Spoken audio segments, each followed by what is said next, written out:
Hey, what's going on, y'all? It's Friday.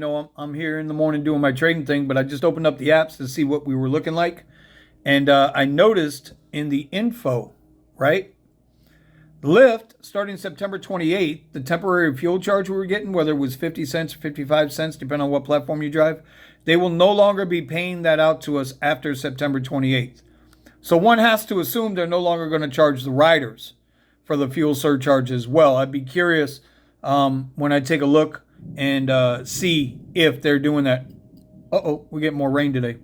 Anyway, but here's the other thing, right? So they're also trying to promote you into their Lyft card. And they're saying here up to 7% back on gas. Two things with this. Number one, I know they use Get Upside in the app if you want to link a card, and get the 10 cents, 5 cents, 8 cents, whatever it is off. But I'm wondering if you can do that and use the Lyft gas card. And depending on what tier you're at, the bottom drivers will get 1%, silver will get 2%, gold will get 3%, and then the platinum drivers will get 7%. Now, I teeter back and forth between platinum and gold. It just depends on if there's an event or not. But it's something to think about. If they're going to be giving us money back, we're going to need to grab it because they're no longer going to give us the surcharge.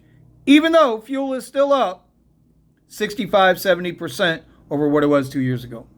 Anyway, I just wanted to make y'all aware of that. Make sure you check your markets and check your info. We need to make as much money as we can, and giving it back to the government ain't the fucking way to do it. All right. Peace out.